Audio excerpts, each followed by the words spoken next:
हाँ बच्चों, कहाँ तक हो गया आपका पाठ?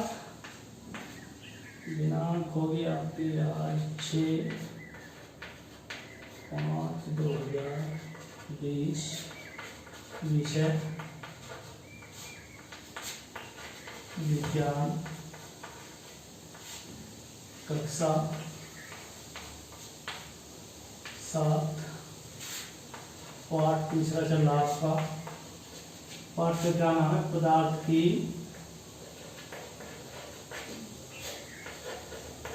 संरचना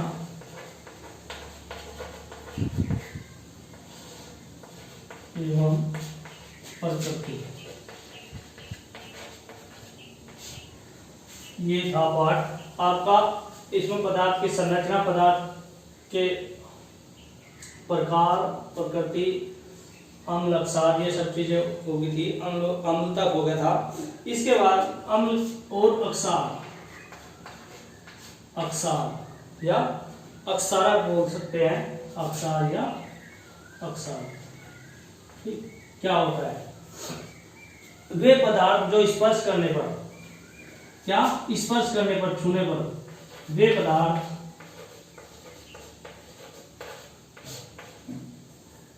जो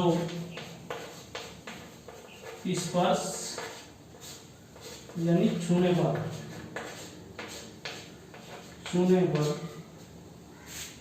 साबुन जैसे, कैसे? साबुन जैसे,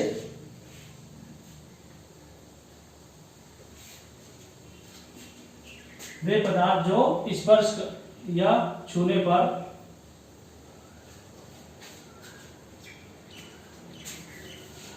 स्पर्श या करने पर या छूने पर, ठीक है, साबुन जैसे लगते हैं।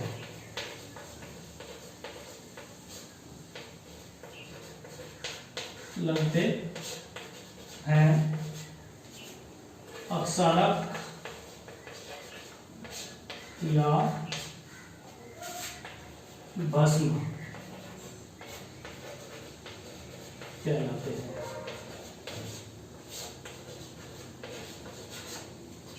ठीक है। अम्ल कैसे थे?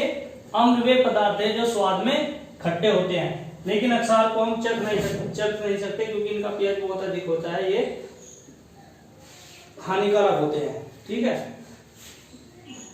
तो वे पदार्थ जो छूने पर, स्पर्श करने पर साबुन जैसे लगते हैं, चिकने से लगते हैं, वो अक्षारक कहलाते हैं।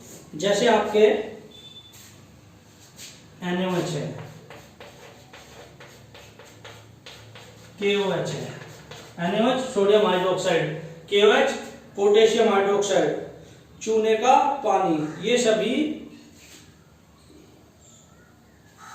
अक्षार है, भस्म है।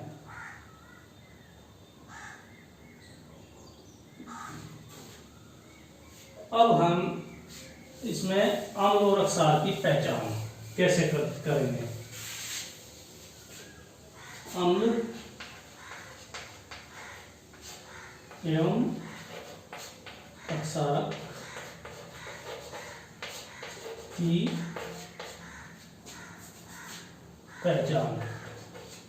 मान लीजिए आपको दो चीजें दे दी, अम्ल, उसमें कुछ चीजें दे दी, उसमें कुछ अम्ल है, अक्षार है, या आपको एक ही पदार्थ दे दिया और आपको ये बताना है कि ये अम्ल है या अक्षार है, लेकिन अब आपको पता नहीं अम्ल है या अक्षार है। अगर आपको कहें कि ये अम्ल है तो आप चक्कर बता सकते हैं, लेकिन अगर आपको नहीं पता अक्षार है या अम्ल है, अक्षार को हम चख नहीं सकते, वो नुकसान पहुंचाता है। तो कैसे करें?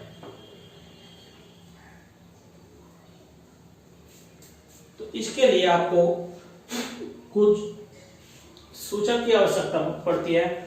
वे पदार्थ जिन्हें हम प्रयोग करके ये पता लगाते हैं कि ये अम्ल है या अक्षार है, उन्हें सूचक कहलाते हैं। तो मान लीजिए आपके पास लाल लिटमस पेपर है, लाल लिटमस पेपर, लाल लिटमस पेपर है आपके पास,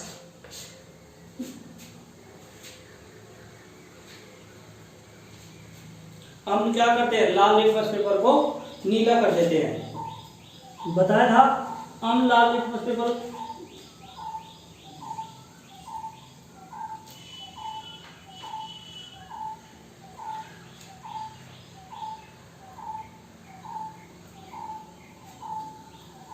बताया था नहीं, अम्ल क्या है, जब ये बताया कि अम्ल क्या होता है, तो वहीं पे मैंने बताया था अम्ल जो होते हैं वो लाल लिटमस पेपर को नीला कर देते हैं।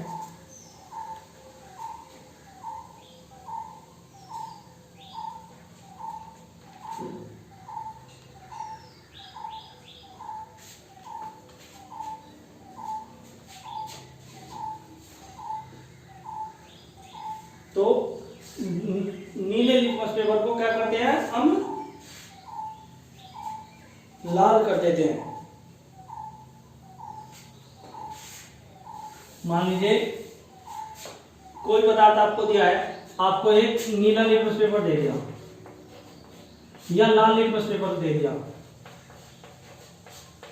लाल लिटमस पेपर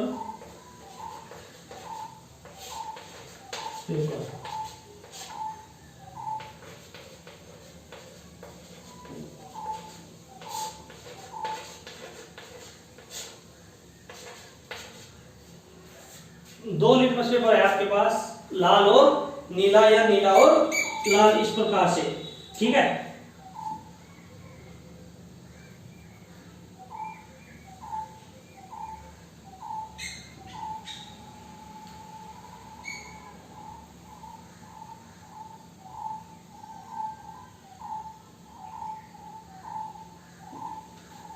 दो लिटमस पेपर है आपके पास, नीला और लाल, या आपके पास एक ही है, नीला लिटमस पेपर है या लाल लिटमस पेपर है। तो जो अम्ल होते हैं, अम्ल है, मान लीजिए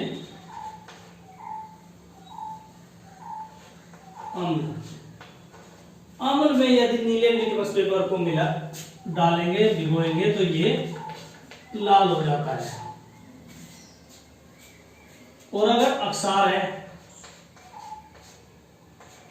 अक्सार को, लाल लिटमस पेपर को अक्सार में डालते हैं तो ये नीला हो जाता है। इससे हम पहचान कर लेते हैं कि ये अक्सार है या अम्ल है, पहचान कर सकते हैं हम लिटमस पेपर के द्वारा। तो इन्हें हम सूचक कहते हैं। अम्ल और अक्सार की पहचान करने के लिए हम जिन विशेष पदार्थों का, जिन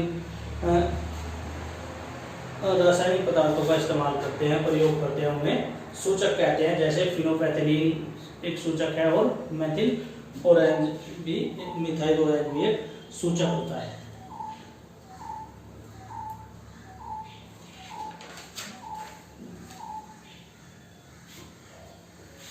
पता लगा? कैसे पता करेंगे हम? ठीक है, लिटमस पेपर को उसमें डुबा करके देख लेंगे। अगर अम्ल है तो नीले लिटमस पेपर को लाल कर देगा, और अगर अक्सार है तो उस पर कोई प्रभाव नहीं पड़ेगा। लेकिन अगर लाल लिटमस पेपर को अक्सार में डुबाएंगे तो वो नीला हो जाएगा। ये अम्ल और अक्सार की पहचान करने का तरीका है। इसके बाद अम्ल और अक्सार का उदासीनीकरण। अम्ल और अक्सार का उदासीनीकरण। अम्ल एवं अक्सार की पारस्परिक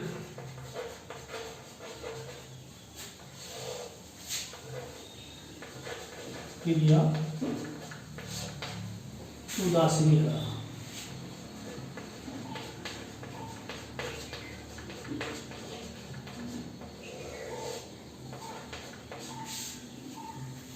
यह कह सकते हैं उदासीनीकरण किसे कहते हैं? अम्ल एवं अक्सार की क्रिया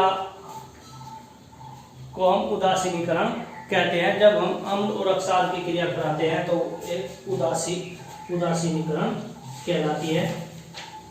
इसमें हमें क्या प्राप्त होता है? जब हम अम्ल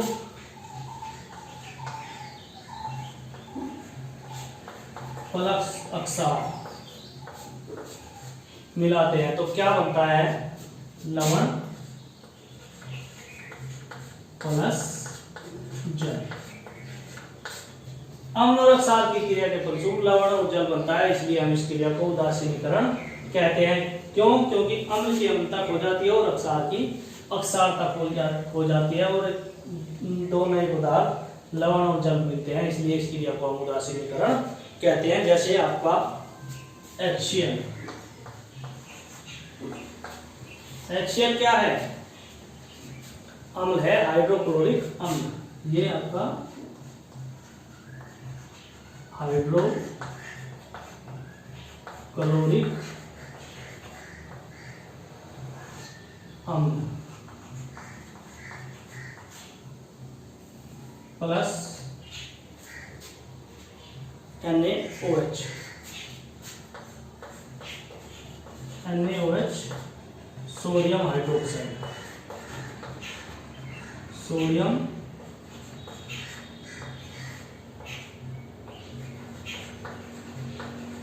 हाइड्रोक्साइड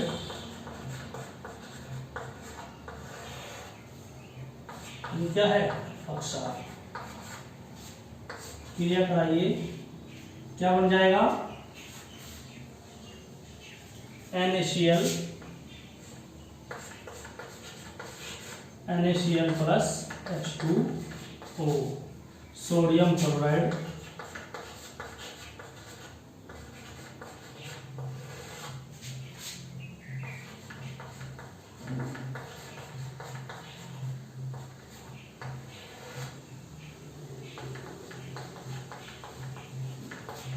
ये है लवण, सोडियम क्लोराइड लवण। क्या बताया?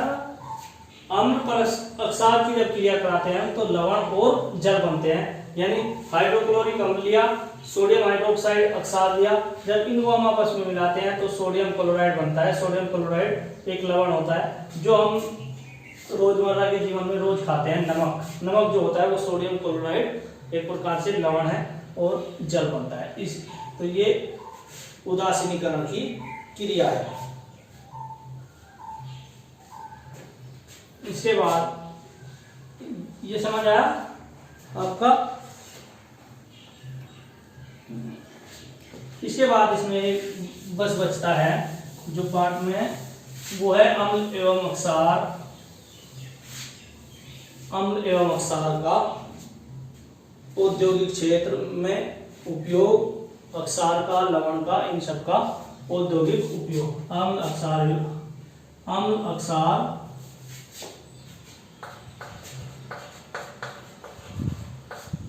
एवं लवण का उपयोग, औद्योगिक और घरेलू दोनों स्तर पर उपयोग। ये बता, ये आप क्या क्या उपयोग है? जैसे सल्फ्यूरिक अम्ल है, H2SO4 है सल्फ्यूरिक अम्ल। इसका उपयोग आपको उर्वरक जैसे अमोनियम सल्फेट के निर्माण में, बैटरियों के निर्माण में, जो बैटरी घरेलू उसमें उपयोग होती है, उसमें अम्ल डाला जाता है वो, ठीक है। तो ये आपका रंग कागज आदि को सोखने में। दूसरा जैसे HNO3 है, नाइट्रिक अम्लराज बनाने में इसका उपयोग होता है। सोने चांदी को शुद्ध करने में उपयोग किया जाता है। इसके बाद हाइड्रोक्लोरिक अम्ल जो है HCl, नमक अम्ल कहते हैं। टॉयलेट की सफाई या क्लोरीन निर्माण में और नमक के शोधन में भी इसका उपयोग किया जाता है। Sodium hydroxide NaOH caustic soda होता है। NaOH कास्टिक सोडा होता है जो घरेलू उपयोग में बर्तनों की सफाई में उपयोग किया जाता है, कास्टिक सोडा। और साबुन निर्माण में भी उपयोग होता है NaOH कास्टिक सोडा जिसे कहते हैं। NaOH कास्टिक सोडा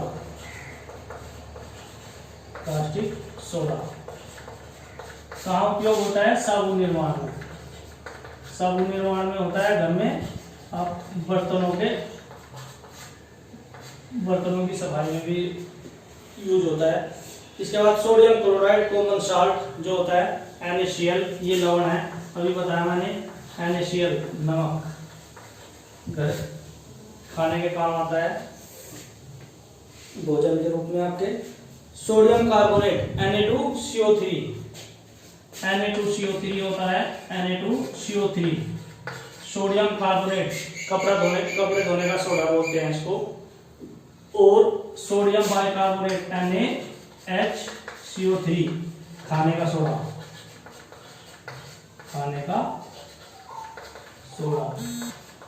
तो ये आपके उपयोग थे। ये कपड़े धोने का सोडा होता है। ये आपके अम्ल अक्षार के और लवण के कुछ उपयोग थे।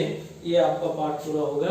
तीसरा आपका पाठ पूरा हो गया। कल हम चौथा पाठ शुरू करेंगे। यहाँ तक के नोट्स आपको मैं डाल चुका हूँ। एक दो प्रश्न जो रह रहा होगा वो मैं डाल दूंगा, ठीक है।